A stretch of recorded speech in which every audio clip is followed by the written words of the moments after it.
આ વર્ષે મહાશિવરાત્રિ 15 ફેબ્રુઆરી 2026ના રવિવારે મનાવવામાં આવશે। મહાશિવરાત્રિના પર્વ પર ભોળેનાથને પ્રસન્ન કરવા અને મહાદેવના આશીર્વાદ માટે શિવાલયમાં પૂજા કર્યા બાદ આ ખાસ વસ્તુ જરૂર લઈને આવો। આ વસ્તુ ઘરે લઈને આવવાથી જીવનમાં ખુશીનો માહોલ પ્રસરે છે। આ મહાશિવરાત્રિ પર શિવ મંદિરમાં શિવલિંગ પર અભિષેક કર્યા બાદ બીલીપત્ર, પવિત્ર જળ અને શૃંગાર વસ્તુઓ ઘરે લાવવાથી મહાદેવ પ્રસન્ન થશે અને મનોવાંછિત ફળ મળશે। પરંતુ શું તમે ક્યારેય વિચાર્યું છે કે લાખો લોકો મંદિરે જાય છે, પૂજા કરે છે, છતાં અમુક લોકોની મનોકામનાઓ જ કેમ જલ્દી પૂરી થાય છે? શું તેઓ પૂજામાં કંઈક વિશેષ કરે છે કે પછી મંદિરથી પાછા ફરતી વખતે તેઓ પોતાની સાથે કોઈ એવી અદૃશ્ય શક્તિ લઈને આવે છે જે તેમના ઘરના વાતાવરણને બદલી નાખે છે? આજે આપણે એ જ ગૂઢ રહસ્ય વિશે વાત કરવાના છીએ જે તમારી આ વખતની મહાશિવરાત્રિને તમારા જીવનની સૌથી સફળ શિવરાત્રિ બનાવી શકે છે। શાસ્ત્રોમાં કહેવાયું છે કે શિવરાત્રિની રાત એ સામાન્ય રાત નથી, તે સિદ્ધિઓની રાત છે અને આ દિવસે કરવામાં આવેલો એક નાનકડો પ્રયોગ તમારા ભાગ્યના બંધ દરવાજા ખોલી શકે છે। ઘણીવાર આપણે શિવાલયમાં જઈએ છીએ, જળાભિષેક કરીએ છીએ અને હાથ જોડીને ઘરે પાછા આવી જઈએ છીએ, પણ આપણે એ ભૂલી જઈએ છીએ કે આપણે મહાદેવ પાસે જે ઉર્જા લેવા ગયા હતા તેને ઘરે લાવવી પણ એટલી જ જરૂરી છે। જ્યારે તમે શિવલિંગ પર જળ કે દૂધનો અભિષેક કરો છો ત્યારે તે પ્રવાહી શિવલિંગને સ્પર્શતાની સાથે જ અમૃત બની જાય છે। તેને સાધારણ જળ માનવાની ભૂલ ન કરતા। આ વખતે 15 ફેબ્રુઆરીએ જ્યારે તમે મંદિરે જાઓ ત્યારે એક નાનકડી લોટી કે પાત્ર સાથે લઈ જજો। પૂજા પૂર્ણ થયા બાદ શિવલિંગ પર ચઢાવેલું થોડું જળ, જેને આપણે ચરણામૃત કહીએ છીએ, તે આ પાત્રમાં ભરીને ઘરે પાછા લાવજો।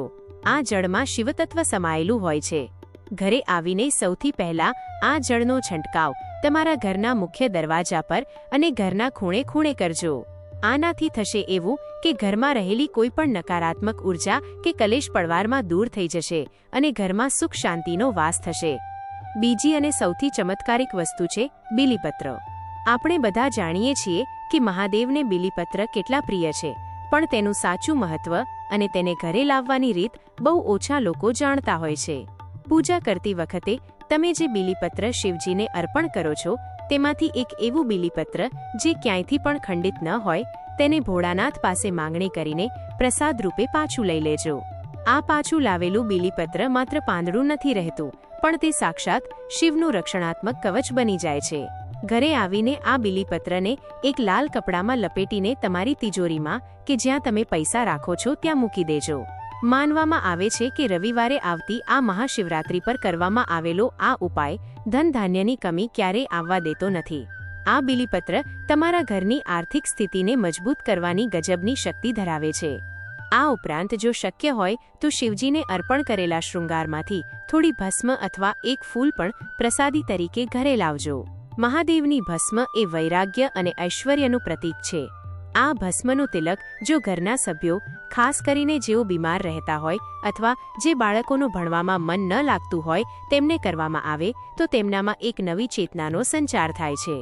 યાદ રાખજો, ઈશ્વર ભાવના ભૂખ્યા છે, વસ્તુઓના નહીં, પરંતુ આ વસ્તુઓ માધ્યમ બને છે ઈશ્વરીય ઉર્જાને આપણા ઘર સુધી લાવવા માટે। આ વખતે રવિવારનો સંયોગ છે। સૂર્યદેવના વારે આવતી શિવરાત્રિ તેજ અને કીર્તિ આપનારી છે। તેથી મંદિરેથી ખાલી હાથે પાછા ન ફરતા મહાદેવના આશીર્વાદ રૂપી આ વસ્તુઓ સાથે લાવજો અને શ્રદ્ધાપૂર્વક તેને ઘરમાં સ્થાપિત કરજો। તમે જોશો કે આ નાનકડો ફેરફાર તમારા જીવનમાં કેટલું મોટું પરિવર્તન લાવે છે। શ્રદ્ધા અને વિશ્વાસ સાથે કરેલું કાર્ય ક્યારેય નિષ્ફળ જતું નથી। તો આ મહાશિવરાત્રિએ તમે પણ આ ખાસ વસ્તુઓ ઘરે લાવીને મહાદેવની કૃપા મેળવવા તૈયાર છો ને?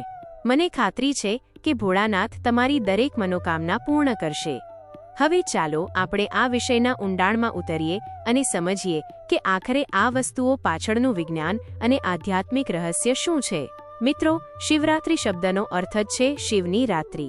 કહેવાય છે કે આ રાત્રે બ્રહ્માંડમાં ગ્રહોની સ્થિતિ એવી હોય છે કે કુદરતી રીતે જ મનુષ્યમાં ઉર્જાનો સંચાર ઉપરની તરફ થવા લાગે છે। આપણા ઋષિમુનિઓએ એટલે જ રાતભર જાગરણ કરવાનું કહ્યું છે, જેથી આપણી કરોડરજ્જુ સીધી રહે અને આપણે એ કોસ્મિક એનર્જીને ગ્રહણ કરી શકીએ। પણ આજે જે વાત હું તમને કરવા જઈ રહી છું તે થોડી અલગ છે। આપણે મંદિરમાં જઈને ઈશ્વર પાસે માંગીએ તો ઘણું બધું છે, સુખ, સંપત્તિ, સ્વાસ્થ્ય, પણ આપણે એ ભૂલી જઈએ છીએ કે ઈશ્વર શક્તિ સ્વરૂપ છે. જ્યારે તમે મૂર્તિ કે શિવલિંગની સામે ઊભા રહીને પ્રાર્થના કરો છો ત્યારે તમારું મન એકાગ્ર હોય છે. એ સમયે શિવલિંગ એક એન્ટેનાનું કામ કરે છે. હજારો ભક્તોની પ્રાર્થના, મંત્રોચ્ચાર અને શ્રદ્ધાના કારણે શિવલિંગની આસપાસ એક જબરદસ્ત મેગ્નેટિક ફિલ્ડ અથવા તો આભામંડળ રચાયેલું હોય છે. તમે ખાલી હાથે જાઓ છો અને ખાલી હાથે પાછા આવો છો, એટલે તમે માત્ર દર્શનનો લાભ લીધો. પણ જો તમે ત્યાંની કોઈ સ્પર્શિત વસ્તુ ઘરે લાવો છો તો તમે વાસ્તવમાં એ મંદિરની વાઇબ્રેશન્સ એટલે કે તરંગોને તમારા ઘરે લાવો છો. સૌથી પહેલા આપણે વાત કરી જળની. તમને થશે કે પાણી તો પાણી છે, એમાં શું વિશેષ? પણ ના, આધુનિક વિજ્ઞાન પણ હવે સ્વીકારે છે કે પાણીમાં યાદશક્તિ હોય છે. પાણી તેની આસપાસના વાતાવરણ અને વિચારોને શોષી લે છે. જ્યારે શિવરાત્રિના પવિત્ર દિવસે લાખો લોકો ઓમ નમઃ શિવાયના જાપ સાથે શિવલિંગ પર જળ ચઢાવે છે, ત્યારે એ જળ અત્યંત શક્તિશાળી બની જાય છે. એ સામાન્ય H2O નથી રહેતું, એ ચરણામૃત બની જાય છે. આપણે જાણીએ છીએ કે આપણા ઘરના મુખ્ય દરવાજાથી જ બધી ઊર્જા પ્રવેશે છે. જો તમારા ઘરમાં વારંવાર બીમારી રહેતી હોય, કારણ વગર ઝઘડા થતા હોય કે કમાણી હોવા છતાં પૈસા ટકતા ન હોય, તો તેનું કારણ ઘરમાં રહેલી નકારાત્મક ઊર્જા હોઈ શકે છે. આ મહાશિવરાત્રિએ જ્યારે તમે મંદિરેથી પેલી નાનકડી બોટલમાં જળ ભરીને લાવો, ત્યારે ઘરે આવીને સૌથી પહેલા તમારા આખા ઘરમાં, ખાસ કરીને ખૂણાઓમાં આ જળનો છંટકાવ કરજો. છંટકાવ કરતી વખતે મનમાં સતત મહાદેવ, મહાદેવનું રટણ કરજો. તમે માનશો નહીં, પણ આ પ્રયોગથી ઘરનું વાતાવરણ એકદમ હળવું થઈ જશે, જાણે કે કોઈ ભાર ઉતરી ગયો હોય. આ જળમાં એટલી શીતળતા છે કે તે તમારા પરિવારના સભ્યોના મગજ પણ શાંત રાખશે. હવે વાત કરીએ બીજા રહસ્યની, એટલે કે બીલીપત્રની. શિવપુરાણમાં તો ત્યાં સુધી કહ્યું છે કે બીલીપત્રના મૂળમાં તમામ તીર્થોનો વાસ છે. બીલીપત્ર એ ત્રિદેવનું સ્વરૂપ છે. પણ આપણે શું કરીએ છીએ? બજારમાંથી બીલીપત્ર ખરીદીએ છીએ, ધોયા વગર કે સાફ કર્યા વગર સીધા ચઢાવી દઈએ છીએ અને પછી ભૂલી જઈએ છીએ. આ વખતે આવું નથી કરવાનું. 15મી ફેબ્રુઆરીએ જ્યારે તમે પૂજા કરવા બેસો ત્યારે બીલીપત્રને ધ્યાનથી જુઓ. તે ક્યાંયથી કાણું ન હોવું જોઈએ. તેની પાછળની બાજુ જે ગાંઠ હોય છે તે તોડી નાખવી જોઈએ. અને સૌથી મહત્વની વાત, બીલીપત્રની લીસી બાજુ શિવલિંગ પર અડે તેમ ચઢાવવું જોઈએ. જ્યારે તમે તમારી પૂજા પૂરી કરી લો, આરતી થઈ જાય, ત્યારે થોડીવાર આંખો બંધ કરી શિવજીનું ધ્યાન ધરો. મનમાં સંકલ્પ લો કે હે મહાદેવ, હું મારી દરિદ્રતા અને દુઃખો તમને અર્પણ કરું છું અને બદલામાં તમારા આશીર્વાદ રૂપે આ એક બીલીપત્ર મારી સાથે લઈ જાઉં છું. પછી શિવલિંગ પરથી એક શ્રેષ્ઠ બીલીપત્ર ઉઠાવી લો. આ બીલીપત્રને ઘરે લાવીને શું કરવું? ઘણા લોકો તેને પુસ્તકમાં મૂકી રાખે છે અને સુકાઈ જાય પછી ફેંકી દે છે. ના, આવું ન કરતા. આ શિવરાત્રિ રવિવારે છે, જે સત્તા અને સંપત્તિનો કારક છે. આ દિવસે લાવેલું બીલીપત્ર તમારી આર્થિક સ્થિતિ બદલી શકે છે. ઘરે આવીને આ બીલીપત્રને ગંગાજળથી ધોઈ લો. તેના પર ચંદન કે કંકુથી નાનકડું ટપકું કરો. પછી તેને એક લાલ કે પીળા રેશમી વસ્ત્રમાં અથવા ચાંદીની નાની ડબ્બીમાં મૂકીને તમારી તિજોરીમાં સ્થાપિત કરો.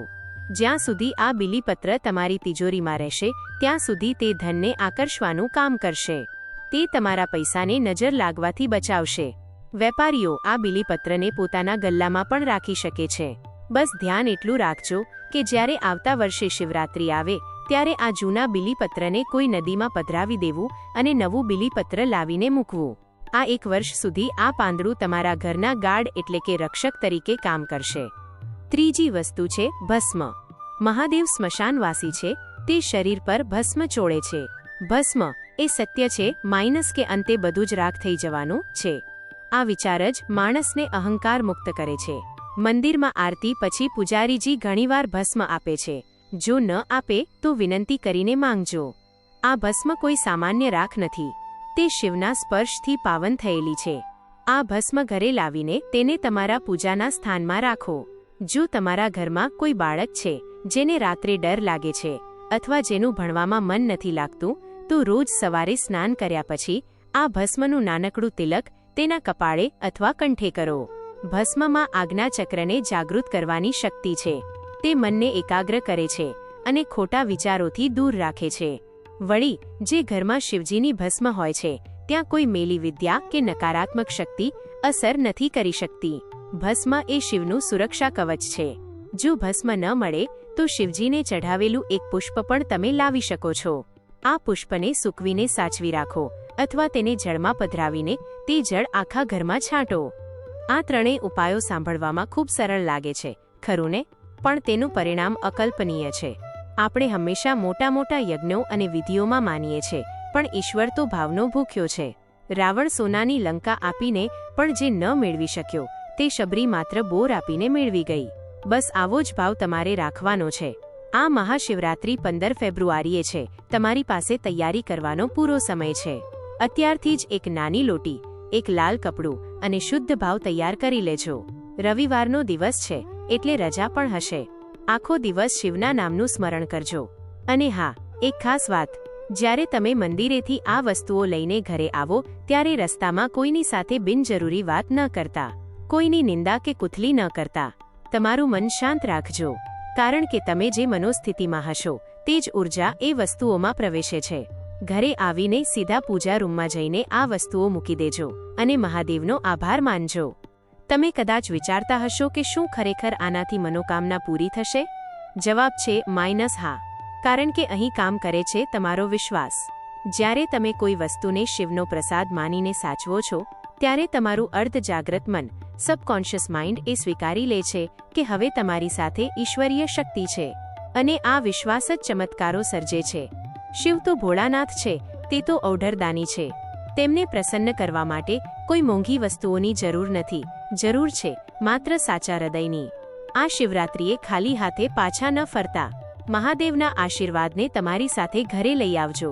તમારા ઘરનો દરેક ખૂણો શિવમય બની જશે. દુઃખ, દરિદ્રતા અને રોગ તમારા ઘરનો રસ્તો ભૂલી જશે. તો શું તમે તૈયાર છો આ મહાશિવરાત્રિને યાદગાર બનાવવા માટે? શું તમે તૈયાર છો મહાદેવની કૃપાને તમારા ઘરમાં કાયમી સ્થાન આપવા માટે? યાદ રાખજો, તક વારંવાર નથી મળતી. 2026ની આ શિવરાત્રિ રવિવારે છે. આવો શ્રેષ્ઠ યોગ ફરી ક્યારે આવશે તે ખબર નથી, તો આ તક ચૂકતા નહીં. આ વિડીયોમાં બતાવેલી વિધિ ખૂબ સરળ છે, પણ તેને પૂરી શ્રદ્ધાથી કરજો. અને એક વાત ખાસ યાદ રાખજો, જ્યારે પણ તમે શિવજીની પૂજા કરો ત્યારે છેલ્લે ક્ષમા યાચના જરૂર કરજો. એટલે કે જાણતા અજાણતા થયેલી ભૂલો માટે માફી માંગવી. મહાદેવ કરુણાના સાગર છે, તે ચોક્કસ તમારી પ્રાર્થના સાંભળશે. જો તમને આ વાતમાં, આ રહસ્યમાં વિશ્વાસ હોય અને જો તમે પણ ઈચ્છતા હોવ કે તમારા પરિવાર પર મહાદેવના ચારેય હાથ રહે, તો અત્યારે જ કોમેન્ટ બોક્સમાં પૂરા ભક્તિભાવ સાથે લખો, હર હર મહાદેવ. તમારી એક કોમેન્ટ એ હાજરી છે મહાદેવના દરબારમાં. જેટલા લોકો હર હર મહાદેવ લખશે, આપણે માનીશું કે તેટલા લોકો આ વખતે સંકલ્પબદ્ધ છે. અને હા, આ વિડીયોને તમારા સગા સંબંધીઓ, મિત્રો અને વોટ્સએપ ગ્રુપમાં શેર કરવાનું ભૂલતા નહીં. કોને ખબર, કદાચ તમારા એક શેરથી કોઈ દુઃખી વ્યક્તિનું જીવન બદલાઈ જાય. કદાચ કોઈને આ માહિતીની ખૂબ જરૂર હોય.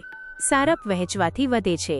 તો ચાલો આપણે સૌ સાથે મળીને મહાદેવનું નામ લઈએ અને આવનારી મહાશિવરાત્રી માટે સજ્જ થઈએ. સૌનું કલ્યાણ થાય, સૌનું ભલું થાય.